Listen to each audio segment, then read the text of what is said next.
Hello and welcome to another episode of Scott Reads Comics. Today we resume our slow march to the official Handbook of the Marvel Universe Deluxe Edition with issue number 9, published in 1985 by Marvel Comics. This issue covers Molecule Man to the Owl, and we have a look here at our double page cover here from John Byrne, the cover artist to this point of every issue so far. And we can see many of the characters featured in this issue on the cover. So yeoman work put in here by Mr. Byrne on some of our notables in the front: Nightcrawler, Moon Knight, Nova, North Star, and one of the Ms. Marvels there. So yeah, let's dive in. Quick perusal of the front piece matter here. There is an error. There is a box that points out an error, a coloring error that we noted when we covered the last issue, so they deeply apologize for that. I'll just cover the four principals. Mark Grunwald, writer, producer; Peter Sanderson, writer, researcher; Elliot Brown, technical illustrator; and Joe Rubenstein, inker of all the figure work here from all the different artists. Quick shout out to Harry Candelario, the photo statter, and likely someone who did so. Phil Lord does the art enhancer, so that would have been on any of the action panels that we see in the book as we go along. Mark Grunwald continues his conversation with the reader here with data corrections too. I'll just briefly read it. As I noted in this space last issue, no matter how hard yours truly and a dedicated Marvel Universe research crew try, an error or three creeps its way onto the printed page. Some are mere typos, some are factual omissions, and some are out-and-out inaccuracies. But all three kinds stick in our collective craw like gravel. Sure, we could console ourselves by remembering that we get 99% of the 64 pages of facts correct every month, but every one of us would love to see the figure read 100%. Still, considering the breakneck pace we assemble each issue, we're sometimes surprised how accurate we manage to be. Then he goes on to correct a number of errors.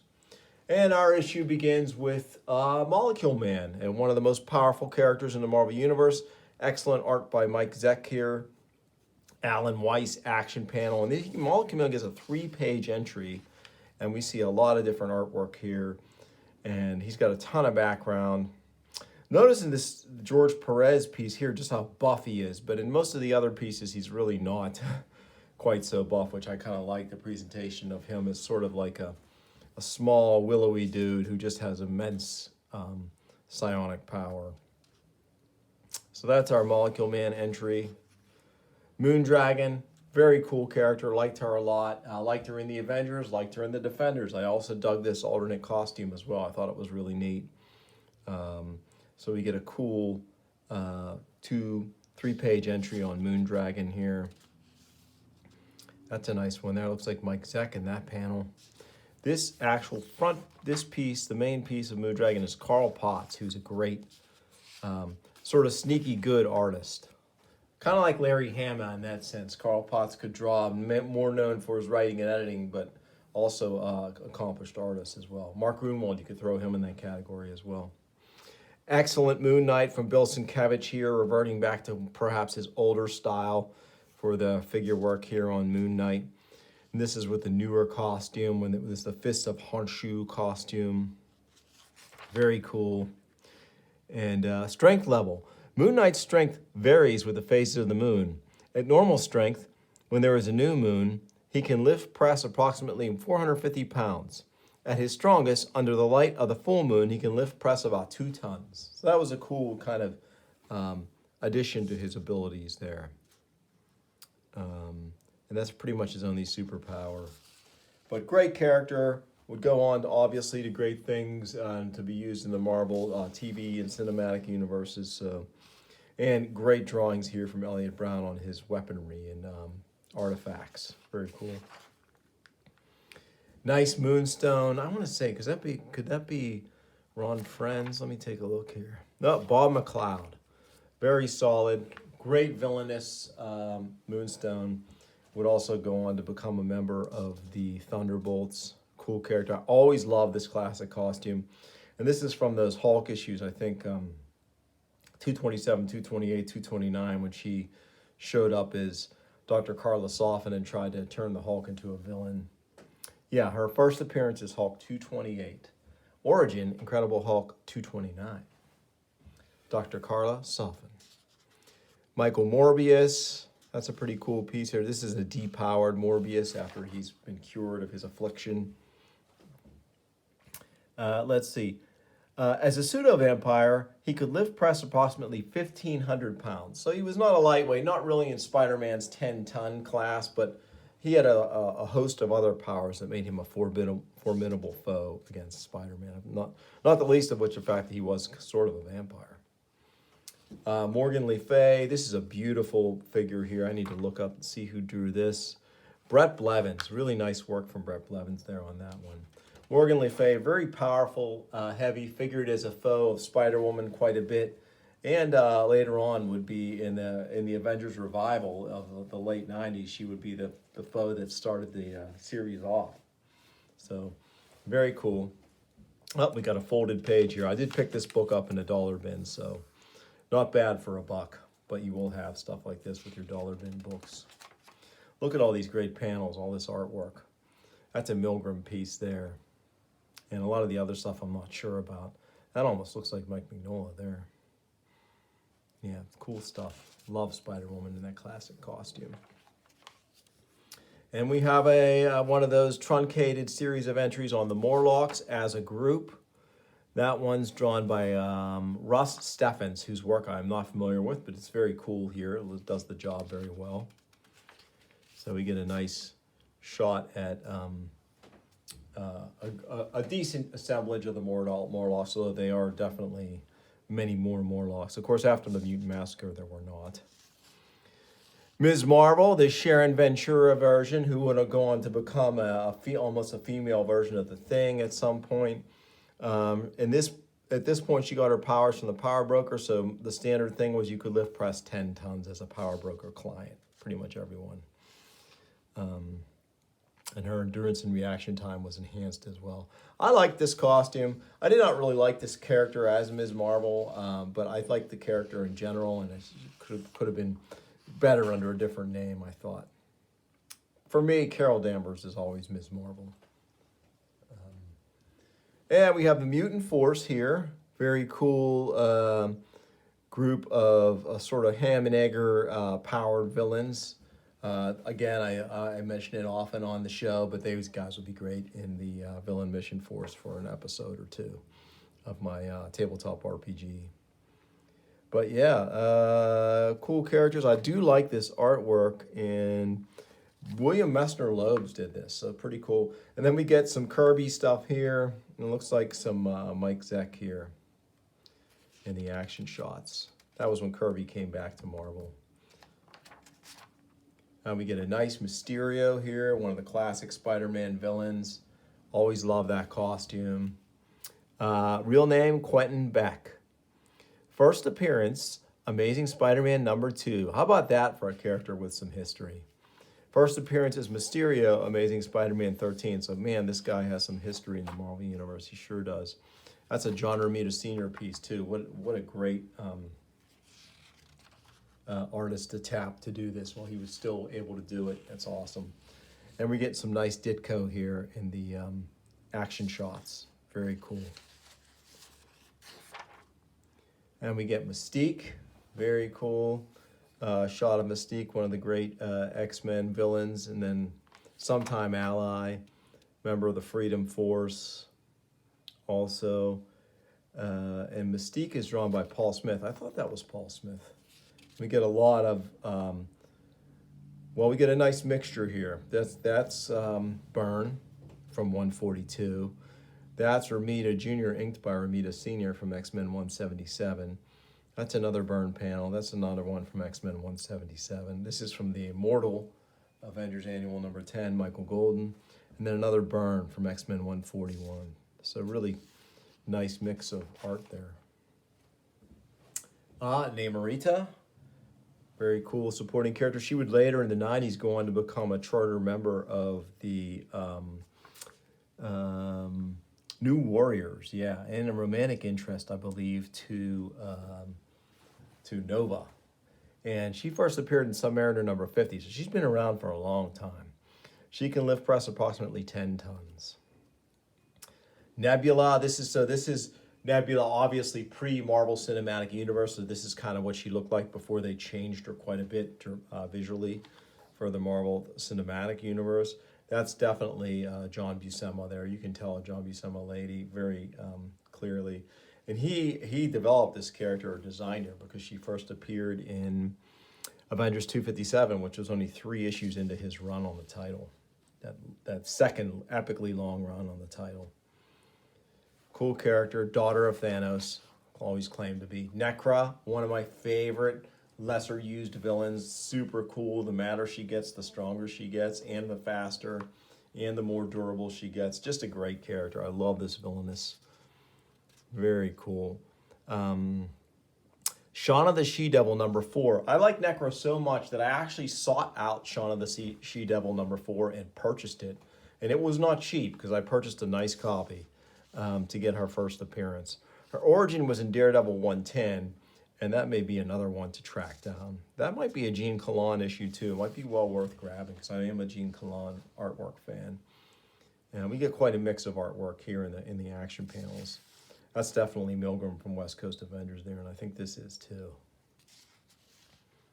Yeah. At her peak of rage, she can lift press approximately 10 tons. She also gets really fast and really resistant to injury. So she's got a neat power set that, of course, relies on her ability to get angry. So she's like a mini mutant Hulk.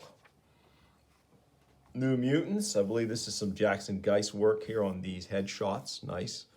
Nightcrawler from Nightcrawler's creator, Dave Cockrum. Fitting. That's a nice Paul Smith action panel from X-Men 169. Very cool. Yeah, that's from X-Men 140. That's from 141. Not sure that's this one. And this is from the Dark Phoenix saga. I'm not sure, an issue in the 130s, I guess. Oh, here we go. Bonus. Here are the corrected versions of pages 6, 27, 38, and 59 of Marvel Universe number 8, which were originally printed with the red and blue plates reversed. So here we have the fixed artwork here from these panels. Remember I pointed out that he was green, well, they obviously fixed that. So that's cool. They throw those characters in. They like to fix their errors. It's tough in a book like this to get it up right all the time. There's so many moving parts. Nightmare, powerful character, really was instrumental in the undoing of the Hulk around Hulk 290 to Hulk 300 when Hulk just goes totally crazy. That's Nestor Redondo, really great artwork from Nestor Redondo. They're one of those Filipino imports to the Marvel or to the whole comic book world in general. Him along with Rudy Nebres, Tony DiZanuga, and a number of others. Nightshade, oh, I really love this artwork here, and she's a great character. Tilda Johnson, Nightshade. Alan Weiss, yeah, Alan Weiss is a sneaky good artist that you don't hear a lot about. Did some great Avengers work here and there, spot work. First appearance, Captain America 164, Origin, Power Man and Iron Fist 53. She'd be a good one to track down. Abilities, Nightshade is a brilliant scientist and has constructed a number of formidable weapons and devices to aid her in her criminal activities.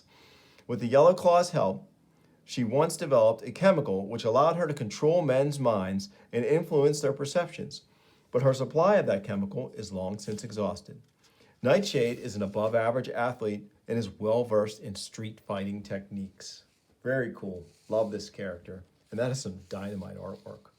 The outfit, if I was Nightshade, I would probably seek out something that's a little more practical for the role that she's in. But it is undeniably pretty interesting and cool outfit. Nimrod, this is John Romita Jr. all the way. This is all JR here in these action panels. That's from X-Men 194, also from 194.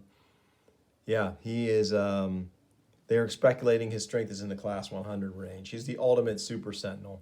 His first appearance was X-Men 191. Quickly from his history, in the early 21st century of an alternate reality, Sentinel robots have effectively taken control of the United States in order to carry out their mission of eliminating the alleged menace posed to ordinary humanity by superhuman mutants. The Sentinels succeeded in either killing all known superhumans, whether mutants or not, or imprisoning them within concentration camps. So he's part of that dark days of future past future that the X-Men seemingly prevented in that epic storyline 141 and 142 of X-Men. Nitro, one of the great villains in the Marvel Universe, simply because he was responsible ultimately for the death of Captain Marvel. Whether directly or indirectly, he blew up the highly carcinogenic gas canister that Marvel had to seal, and later on caused him to develop that super cancer. And this is some really dynamite artwork. Who is that? Jim Starlin, of course. Really good Starlin artwork there. He's the character you most associate, the artist you most associate with Nitro would be Starlin. Nomad. Very cool. I wonder if that's Mike Zeck, because let me see here who that is. It is Mike Zeck doing Nomad. I love this costume, very classic. Yeah, he can lift press 500 pounds under optimal conditions. So he has a lesser version of the super soldier serum that Cap had. And he would later get a 90s grunge remake and his own short-lived title where he travels around with a baby, a la Lone Wolf and Cub. It was a neat reimagining of the character, but I do prefer the classic costume. North Star, Jean-Paul Babier. That's Byrne all the way right there. And all Byrne in the panels. Nova, another gorgeous John Byrne figure inked by Joe Rubenstein here. Yeah, just an awesome character. And this is all Byrne here, and it's just gorgeous. I wonder if some of this is from the last Galactus story. I'm not sure, but it might be. This one might be. Anyway, she can lift press 40 tons as a Herald of Galactus and has a host of other cosmic powers. She was Frankie Ray, and then in that FF Galactus story, I believe, 242 to 244, she becomes Galactus's newest Herald after Terrax betrays him. Nuclo, very cool. I always loved this artwork as a kid. And I would make up teams. Tom Morgan, great early Tom Morgan Marvel work here. I would make up teams as I would read this series and make up teams of heroes that I would want to see have their own comic. And I would always include Nuclo as the strong guy of a team, because I never wanted to take the established characters. I always wanted to build teams from the dregs, and that's always been kind of my thing with comics. I love the established heroes, but I like the lesser characters, the supporting characters too. I guess that's why I love Suicide Squad so much over at DC, and some of the Marvel titles that kind of mimic that as well. Deadly Foes of Spider-Man, stuff like that. But a character like Nuclo is the perfect strong guy for one of those sort of lesser type teams. Nuclo possesses superhuman strength and able to lift press approximately 12 tons under optimal conditions. He's 6'2", 245. He can't generate radiation anymore, but he's highly resistant to injury. Yeah, just a cool character, underutilized. Robert Frank Jr., son of the Whizzer, the unfortunately named speedster from World War II. Look at this gorgeous Walt Simonson Odin piece here. Just absolutely dynamite. Love this. Odin's had many cool outfits over the years, starting with Kirby, but man, this one takes the cake. It's just totally awesome. Yeah. Odin is superhumanly strong and can lift press approximately 60 tons. We have some Kirby here, some Simonson. That looks like some John Buscema there from the 70s. And then, of course, Simonson again from the cover of Thor 353. Very awesome. Yeah, Odin's a great character. 6'9", 650 pounds. Super dense Asgardian musculature. Very cool. We get a nice Elliot Brown drawing of Olympia. Once again, you gamers out there, superhero gamers, this series is gold for those maps for your fight scenes in your superhero games or your sci-fi games. Nice entry here on the Olympian Gods. And then we get those beautiful truncated entries on each Olympian God. Got to see who the artist here. Oh, man, I should have known. Rudy Nebres, one of my favorite artists of all time. I love Rudy. He's right up there in my mind with Herb Trimpe. Rudy's Conan is so gorgeous. And I've collected all the Savage Swords that he's done and most of the Conan, other Conan stuff that he's done. I really need to track down Deadly Hands of Kung Fu. He did a lot of those issues. Not as big a fan of the Doug Mensch scripts. They're very verbose, but they would be worth it to grab. I think they're in a collection too. They may be in an Epic collection, so I should seek that out as well. But yeah, these are gorgeous. Totally awesome.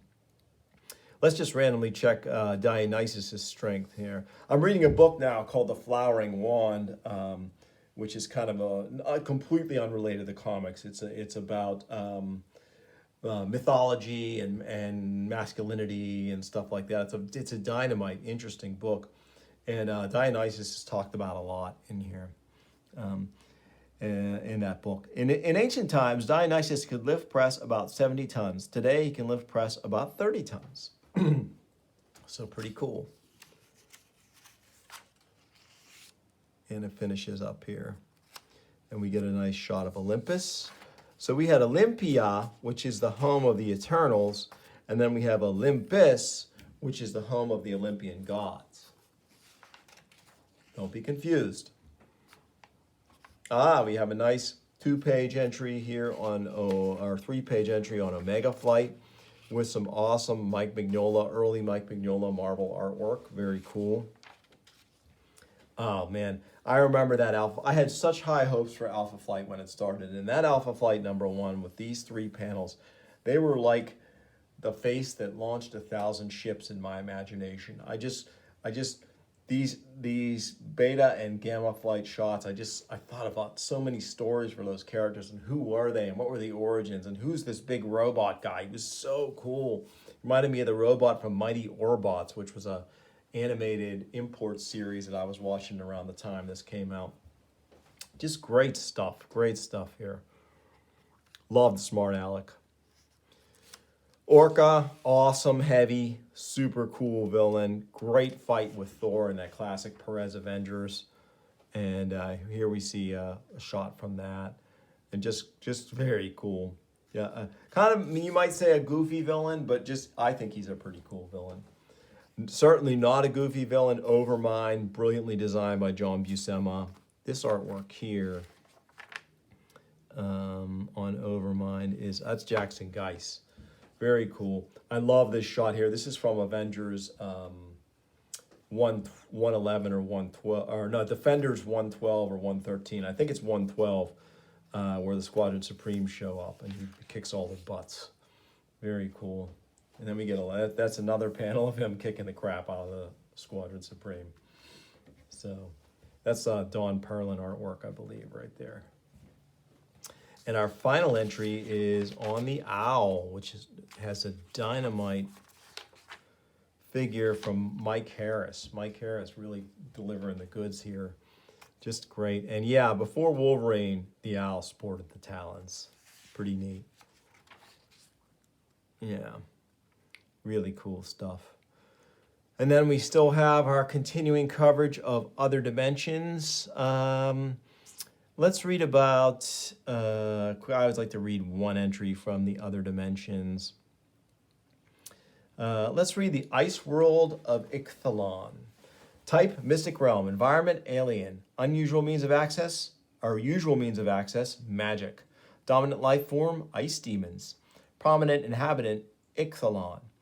Comments, Ixthalon is an embodiment of man's tendency to resist change and thus represents frozen stagnation. His icy realm has been mentioned, but thus far has not been seen. Marvel Spotlight number 14 is the first mention of the ice world of Ixthalon. So very cool. And we finish up our data corrections here. So yeah, that has been my read through of the official handbook of the Marvel Universe, Deluxe Edition number 9. Hope you enjoyed it. If you did, please like and subscribe. Let me know who your favorite character was in this issue in the comments below. Tell your friends too if you like the broadcast, and I'm going to bring you more soon on Scott Reed's Comics. Thanks for watching.